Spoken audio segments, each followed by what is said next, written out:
Friends, ಒಂದು phone ತಗೊಳಕ್ ಹೋಗಿ ಎರಡೆರಡು ವಸ್ತುಗಳನ್ನ ಪರ್ಚೇಸ್ ಮಾಡಿದ್ದೇವೆ. ಸೊ ನನ್ಗೆ ಡೌಟ್ ಇದೆ ಆಯ್ತಾ, ಯಾವುದ್ರಲ್ಲಿ ಫೋನ್ ಇದೆ ಯಾವುದ್ರಲ್ಲಿ ಚಡ್ಡಿ ಇದೆ ಅಂತ ಇನ್ನು ಮುಂದೆ ಹೆಂಗ್ ಕಂಡುಹಿಡಿದಪ್ಪ ಅಂತ ನಾನು ಓದಾಡ್ತಿದ್ದೀನಿ ಗುರು.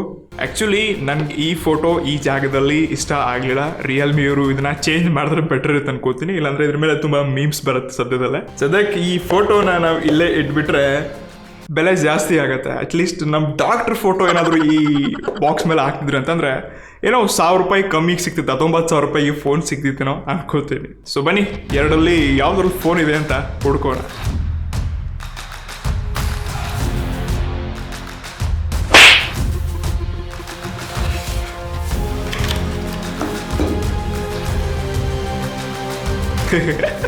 ಆ್ಯಕ್ಚುಲಿ ಇದೇ ಬಾಕ್ಸಲ್ಲಿ ಈ ಫೋನನ್ನು ನಾವು ತೊಗೊಂಡಿದ್ದೀವಿ ಆಯ್ತಾ. Realme.com ಇಂದ 20,000 ರೂಪಾಯಿಗೆ ನಾನು ಈ ಫೋನನ್ನು ಪರ್ಚೇಸ್ ಮಾಡಿದ್ದೀನಿ. ಇದ್ರ ಕ್ಯಾಮ್ರಾ, ಬ್ಯಾಟ್ರಿ, ಪ್ರೊಸೆಸರ್ 20,000 ರೂಪಾಯಿ ಕೊಟ್ಟು ಈ ಫೋನನ್ನು ತೊಗೊಳ್ಬೋದಾ ಇಲ್ವಾ ಅಂತ ನಾನು ಕಂಪ್ಲೀಟ್ ಡೀಟೇಲ್ ಮಾಹಿತಿನ ತಿಳಿಸ್ಕೊಡ್ತೀನಿ.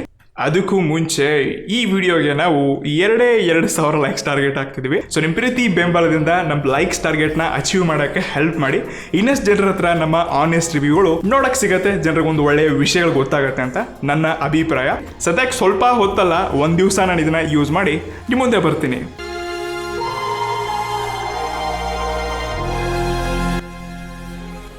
ಅಂದರೆ ನಿಮ್ಗೆ ಕೊಡ್ತಾ ಇಲ್ಲ, ನಾನು ಇದನ್ನು ಗಿವ್ ಎಲ್ಲ ಮಾಡೋಕ್ಕಾಗಲ್ಲ. 20,000 ರೂಪಾಯಿ ಕೊಟ್ಟಿದ್ದೀನಿ, ಮತ್ತೆ ರೀಸೇಲ್ ಮಾಡಬೇಕು ಇದನ್ನು. ಮೊದಲನೇದಾಗಿ ಈ ಫೋನ್ ಇರುವಂಥ ಬಿಲ್ಡ್ ಕ್ವಾಲಿಟಿ, ಇದರ ಡಿಸೈನನ್ನು ನೋಡಿಕೊಂಡಾಗ ಸೇಮ್ ಟು ಸೇಮ್ ನನಗೆ ಓಪೋ F17 Pro ಥರ ಅನಿಸ್ತು. ಓಪ್ಪೋನವರ ಸಬ್ ಬ್ರ್ಯಾಂಡ್ ರಿಯಲ್ಮಿ ಆಗಿದೆ.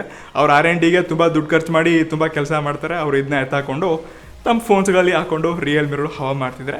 ಬಟ್ ಪರ್ಸ್ನಲಿ ನನಗೆ ಮ್ಯಾಟ್ರ್ ಆಗಲ್ಲ ಆಯ್ತಾ. ಯಾವುದೇ ಒಂದು ಫೋನ್ ರೀಬ್ರ್ಯಾಂಡ್ ಆಗಲಿ, ಅದು ಕಂಪ್ನಿ ಬೇರೆ ಏನಾದರೂ ಎತ್ತು ಹಾಕೊಂಡು ಬರಲಿ, ಬಟ್ ನಮಗೊಂದು ಒಳ್ಳೆ ಬೆಲೆಗೆ ಸಿಕ್ತಂದ್ರೆ ಆಯ್ತಲ್ವಾ. ಯಾಕೆ ನಾವು ರೀಬ್ರ್ಯಾಂಡ್ ಆಗಲಿ ಅದು ಇದು ಅಂತ ಯಾಕೆ ಸುಮ್ಮನೆ ತಲೆ ಕೆಡಿಸ್ಕೋಬೇಕು? ಇದು ನನ್ನ ಒಪಿನಿಯನ್.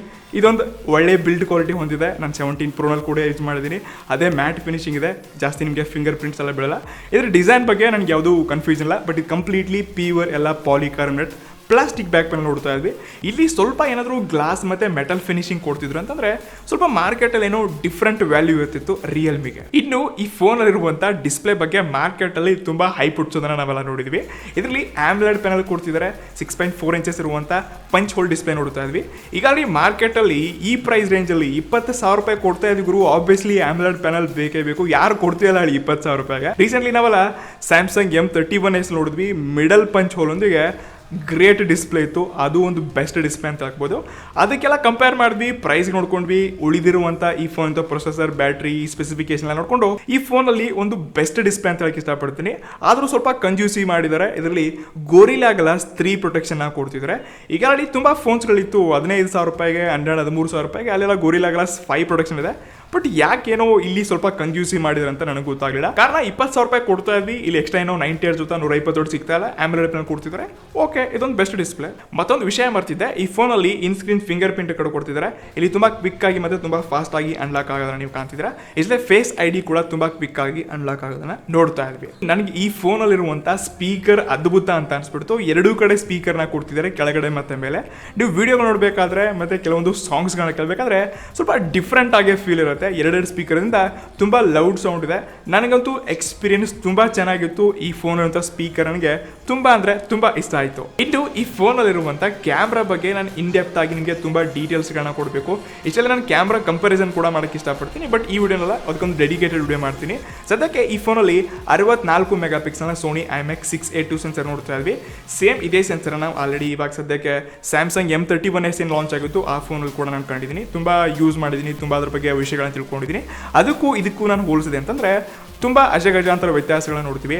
ಅಲ್ಲಿಯೇ ಒಂದು ಡೈನಾಮಿಕ್ ರೇಂಜಸ್ಗಳಾಗಿರಲಿ, ಕಲರ್ಸ್ಗಳಾಗಿರಲಿ, ಇಮೇಜ್ ಪ್ರೊಸೆಸ್ ಆಗಿರಲಿ, ಸ್ಕಿನ್ ಟೋನ್ಸ್ಗಳಾಗಿರಲಿ, ಮತ್ತು ಈ ಮ್ಯಾಕ್ರೋ ಶೂಟರ್ ಏನಿದೆ ಅದಕ್ಕೆ ಅಲ್ಟ್ರಾ ವೈಡ್ಗೆ ಕಂಪೇರ್ ಮಾಡಿದ್ರೆ ತುಂಬ ಅಂದರೆ ತುಂಬ ವ್ಯತ್ಯಾಸಗಳಿದೆ. ಇಷ್ಟಲ್ಲೇ ಇದಕ್ಕಿಂತ 500 ರೂಪಾಯಿ ಕಮ್ಮಿ ನಿಮಗೆ ಸ್ಯಾಮ್ಸಂಗ್ M31s ಸಿಗುತ್ತೆ. ಸೊ ಇಲ್ಲಿ ಕ್ಯಾಮ್ರಾ ನನಗೆ ಇಂಪ್ರೆಸಿವ್ ಅಂತ ಅನಿಸಲಿಲ್ಲ. ಬಟ್ Realme 6 Proಕ್ಕಿಂತ ತುಂಬ ಒಂದು ಒಳ್ಳೆ ಅಪ್ಗ್ರೇಡ್ ಮಾಡಿದರೆ ಅದಕ್ಕಿಂತ ಎಷ್ಟೋ ಮಚ್ ಬೆಟರ್ ಕ್ವಾಲಿಟಿ ಪಿಕ್ಚರ್ಸ್ಗಳನ್ನ ನಾವು Realme 7 Proನಲ್ಲಿ ನೋಡ್ಕೋಬೋದು. ಬಟ್ ಖಂಡಿತ 20,000 ರೂಪಾಯಿಗೆ ನಾನು ಈ ಫೋನನ್ನು ಯಾರಿಗೂ ಕ್ಯಾಮ್ರಾಗೋಸ್ಕರ ಸಜೆಸ್ಟ್ ಮಾಡೋಕ್ಕೆ ಇಷ್ಟಪಡಲ್ಲ. ಇಷ್ಟಲ್ಲೇ 32 ಮೆಗಾ ಪಿಕ್ಸೆಲ್ನ ಸೆಲ್ಫಿ ಶೂಟರ್ ಕೊಡ್ತಿದ್ದಾರೆ. ಇಲ್ಲಿ ಸೇಮ್ ಟು ಸೇಮ್ 6 ಪ್ರೋನ ಲೆನ್ಸ್ ಇತ್ತು, ಅದೇ ಸೆನ್ಸರ್ನ ಮತ್ತೆ ಇಲ್ಲಿ ಹಾಕ್ಬಿಟ್ಟಿದ್ದಾರೆ. ಇವರು R&Dಗೆಲ್ಲ ದುಡ್ಡು ಖರ್ಚು ಮಾಡಲ್ಲ, ಇದು ಜಾಸ್ತಿ ತಲೆ ಕೆಡಿಸ್ಕೊಳ್ಳಲ್ಲ, ಏನಿರುತ್ತೆ ಅದನ್ನ ಎತ್ತು ಹಾಕೊಂಡು ಬರ್ತಾರೆ, ಎಲ್ಲಿ ಸಿಗತ್ತಲ್ಲಿ ಬೇಗ ತೊಗೊಂಡು ಕಮ್ಮಿ ಬೆಲೆಗೆ ಫೋನ್ಸ್ಗಳನ್ನ ಲಾಂಚ್ ಮಾಡ್ತಾರೆ. ಬಟ್ ಏನಾದರೂ ಸ್ವಲ್ಪ ಅಪ್ಗ್ರೇಡ್ ಬೇಕು, ತಿಂಗಳಿಗೆ 2 ಫೋನ್ಸ್ಗಳನ್ನ ಲಾಂಚ್ ಮಾಡ್ತಿದ್ದಾರೆ. ನೀವು ಈ ಫೋಟೋಸ್ಗಳನ್ನ ನೋಡ್ಕೋಬೋದಾಯ್ತಾ. ಇಲ್ಲಿ ನಾನು ಮೊದಲು ಸ್ಕೈ ಫೋಟೋ ತೆಗಿತಾ ಇದ್ದೀನಿ, ಮುಗಿಲ್ಲ ನಿಮಗೆ ಕ್ಲಿಯರಾಗಿ ಕಾಣಿಸುತ್ತೆ. ಯಾವಾಗ ನಾನು ಫೇಸ್ ಆ್ಯಡ್ ಮಾಡ್ತೀನಿ ಹಿಂದಿನ ಮಾಯ ಆಗೋಯ್ತು, ಎಲ್ಲ ಸ್ಕೈ ಆಕಾಶ ಎಲ್ಲ ಎಲ್ಲಿ ಹೋಯ್ತು ಗೊತ್ತಿಲ್ಲ, ಮಾಯ ಆಗಿಬಿಡ್ತು. ಇದೊಂದು ಡೈನಾಮಿಕ್ ರೇಂಜನ್ನ ಕ್ಯಾಪ್ಚರ್ ಮಾಡೋಕ್ಕೆ ಆಗೋದಿಲ್ಲ. ಇನ್ನು ನೆಕ್ಸ್ಟ್ ಫೋಟೋನೇ ನೋಡ್ಕೋಬೋದು, ಇಲ್ಲಿ ಗಿಡ ಮರಗಳೆಲ್ಲ ಕ್ಲಿಯರಾಗಿ ಕಾಣಿಸ್ತಿದೆ. ಬಟ್ ಯಾವಾಗ ನನ್ನ ಫೇಸ್ ಬರುತ್ತೆ ಮತ್ತೆ ಎಲ್ಲ ಮಾಯವಾಗುತ್ತೆ. ಇನ್ನು ಈ ಫೋಟೋ ಕೂಡ ನೀವು ನೋಡ್ಕೋಬೋದು, ಇಲ್ಲಿ ನಿಮಗೆ ಒಣಗಿರೋ ಮರ ಕ್ಲಿಯರಾಗಿ ಕಾಣಿಸುತ್ತೆ. ಬಟ್ ಯಾವಾಗ ನಾನು ಫೇಸ್ ಆ್ಯಡ್ ಮಾಡಿ ಸೆಲ್ಫಿ ತೆಗಿತೀನಿ ಅವಾಗ ಡೈನಾಮಿಕ್ ರೇಂಜ್ ಎಲ್ಲ ಮಾಯ ಆಗಿಬಿಡುತ್ತೆ. ಸೊ ಈ ರೀತಿಯಾಗಿ ಈ ಸೆಲ್ಫಿ ಕ್ಯಾಮ್ರಾ ನನಗೆ ಒಂದು ವರ್ಸ್ಟ್ ಕ್ಯಾಮ್ರಾ ಅಂತ ಅನ್ಸ್ಬಿಡ್ತು. ನಿಜವಾಗ್ಲೂ ಏನು ಅಪ್ಗ್ರೇಡ್ ಮಾಡಿಲ್ಲ. ಫೋನ್ಸ್ಗಳನ್ನ ಲಾಂಚ್ ಮಾಡ್ತಿದ್ದೀರಾ, ಇಲ್ಲಿ ಕ್ಲಿಯರಿಟಿ ಚೆನ್ನಾಗಿದೆ, ಇದಿರುವಂಥ ಕಲರ್ಸ್ಗಳಿಗೆ ತುಂಬ ಚೆನ್ನಾಗಿ ಮ್ಯಾನೇಜ್ ಮಾಡುತ್ತೆ. ಬಟ್ ಈ ಡೈನಾಮಿಕ್ ರೇಂಜ್ ಮ್ಯಾಟ್ರ್ ಆಗುತ್ತೆ. ಬೇರೆ ಫೋನ್ಸ್ಗಳು ಇದಕ್ಕಿಂತ ಒಳ್ಳೆ AI ಹೊಂದಿವೆ.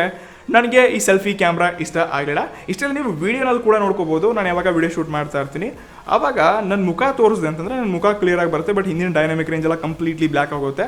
ನನ್ನ ಮುಖ ತೆಗೆದೆ ಅಂತಂದರೆ ನೀವು ನೋಡ್ಕೋಬೋದು, ಇಲ್ಲಿ ಸ್ಕೈ ಎಲ್ಲ ಕ್ಲಿಯರಾಗಿ ಕಾಣಿಸುತ್ತೆ. ಸೊ ಇಲ್ಲಿ ರಿಯಲ್ಮಿನವರು ಈ ಪ್ರೈಸ್ ರೇಂಜಲ್ಲಿ ಕೂಡ ಕ್ಯಾಮ್ರಾದಲ್ಲಿ ಏನು ಅಪ್ಗ್ರೇಡ್ ಮಾಡಿಲ್ಲ. ಇಲ್ಲಿ ಸ್ವಲ್ಪ ಚೇಂಜಸ್ ಮಾಡಲೇಬೇಕು. 20,000 ರೂಪಾಯಿ ಕೊಡ್ತಾ ಇದ್ವಿ, ಆ ತಕ್ಕ ಹಾಗೆ ಫೀಚರ್ಸ್ಗಳು ಕೂಡ ನಮಗೆ ಕ್ಯಾಮ್ರಾದಲ್ಲಿ ಬೇಕೇ ಬೇಕು. ಇನ್ನು ಈ ಫೋನಲ್ಲಿರುವಂಥ ಪವರ್ ಪರ್ಫಾರ್ಮೆನ್ಸ್ ಹೇಗೆ ಅಂತ ಕೇಳಿದ್ರೆ ಇದರಲ್ಲಿ ಸ್ನ್ಯಾಪ್ಡ್ರ್ಯಾಗನ್ 720G ಪ್ರೊಸೆಸರ್ ನೋಡಿದ್ವಿ. ಈಗ ಆಲ್ರೆಡಿ Realme 6 Pro ಕೂಡ ನೋಡಿದ್ವಿ, Redmi Note 9 Pro ನೋಡಿದ್ವಿ. ತುಂಬ ಡಿವೈಸಸ್ಗಳಲ್ಲಿ ನಾನು ಸ್ನ್ಯಾಪ್ಡ್ರ್ಯಾಗನ್ 720Gನ ಯೂಸ್ ಮಾಡಿದ್ದೀನಿ. ಇದೊಂದು ಒಳ್ಳೆ ಪ್ರೊಸೆಸರ್. ಬಟ್ 20,000 ರೂಪಾಯಿಗೆ ಏನೋ ಸ್ವಲ್ಪನಾದರೂ ಅಪ್ಗ್ರೇಡ್ ಇರಬೇಕಾಗಿತ್ತು. ಈಗ ಆಲ್ರೆಡಿ ಮಾರ್ಕೆಟಲ್ಲಿ 15,000-16,000 ರೂಪಾಯಿಗೆ ಸ್ನ್ಯಾಪ್ಡ್ರ್ಯಾಗನ್ 720G ಇರುವಂಥ ಹಲವಾರು ಫೋನ್ಸ್ಗಳಿದೆ. ನಾನು ಕೂಡ ಅದನ್ನು ಯೂಸ್ ಮಾಡಿದ್ದೀನಿ.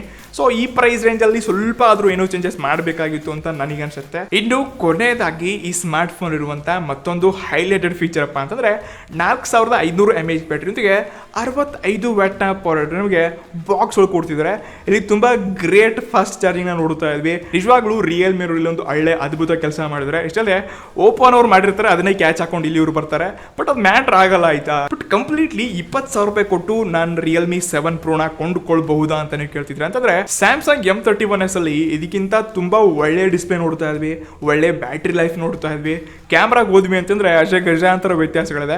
ನಾನು ತುಂಬಾ ಚೇಂಜಸ್ ನೋಡ್ಕೊಂಡಿದ್ದೀನಿ. ಅವರ ಅಲ್ಗೋರಿಥಮ್, AI ಮತ್ತೆ ಬ್ರ್ಯಾಂಡ್ ವ್ಯಾಲ್ಯೂಗೆ ಇದಕ್ಕಿಂತ ಬೆಸ್ಟ್ ಫೋನ್ ನಾನು ಸ್ಯಾಮ್ಸಂಗ್ M31s ಜೊತೆ ಹೋಗಕ್ಕೆ ಇಷ್ಟಪಡ್ತೀನಿ.